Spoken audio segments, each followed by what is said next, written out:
Hello అండి అందరికీ. ఇవాళ రాష్ట్రంలో మరొక ఘోరమైన సంఘటన అయితే చోటు చేసుకోవడం జరిగింది. శ్రీకాకుళం జిల్లా కాశీబుగ్గ ఆలయం. ఈ కాశీబుగ్గ ఆలయం అనేది ఆ ఏరియాలో చిన్న తిరుపతిగా ప్రసిద్ధి అనమాట. అయితే ఇవాళ కార్తీక శనివారం పైగా ఏకాదశి కావడంతో పెద్ద ఎత్తున ఆ చుట్టుపక్కల ఉన్న ప్రజలు ఆలయాన్ని దర్శించుకోవడానికి వెళ్ళారనమాట. అక్కడ ఉన్న దైవాన్ని దర్శించుకోవడానికి వెళ్ళారు. అయితే అక్కడ పోలీసులు అంచనాలు తప్పారు. అంటే సరైన ఏర్పాట్లు చేయకపోవడం వల్ల, కొన్ని వద్దంతుల వల్ల ఆ క్యూ లైన్లో పెద్ద ఎత్తున తొక్కిసలాట అయితే చోటు చేసుకోవడం జరిగింది. దాదాపు ఈ తొక్కిసలాట్లో 9 నుంచి 10 మంది 12 మంది వరకు అంటే మృతుల సంఖ్య పెరిగే అవకాశం ఉంది. ప్రస్తుతానికైతే 9 మంది చనిపోయారని చెప్పేసి మనకైతే సమాచారం అయితే వస్తుంది.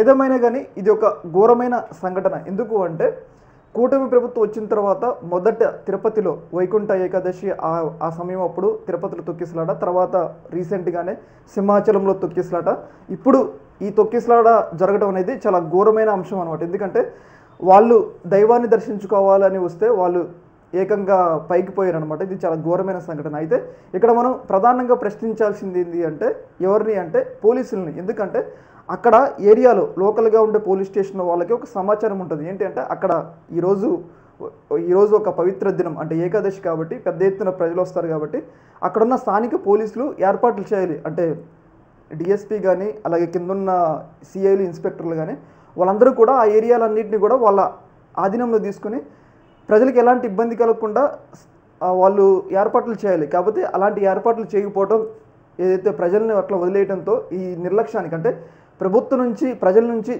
జీతం తీసుకుంటారు ఈ పోలీసులు అనేటోళ్ళు, కానీ ఇట్లా ప్రజల ప్రాణాలను అయితే గాలికైతే వదిలేస్తున్నారు. మనం చూసుకున్నట్లయితే తిరుపతిలో కానీ సింహాచలంలో కానీ ఇక్కడ కానీ ప్రధానంగా మనకి ఏంటి అంటే పోలీసుల వైఫల్యం అయితే చాలా పెద్ద ఎత్తున కనిపిస్తుంది.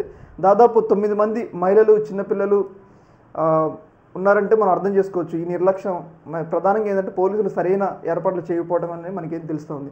మరి దీని మీద ప్రభుత్వ పెద్దలు ఎలా స్పందిస్తారనేది చూడాలి. ముఖ్యంగా ఏంటంటే పోలీసులు సరైన ఏర్పాట్లు చేయకపోవడం వల్ల ఈ ఘటన జరిగిందని చెప్పేసి మనకి తెలుస్తూ ఉంది. ఈ యొక్క అంశంలో మీ యొక్క అభిప్రాయాన్ని కామెంట్ సెక్షన్లో తెలియజేయండి. ఓకే.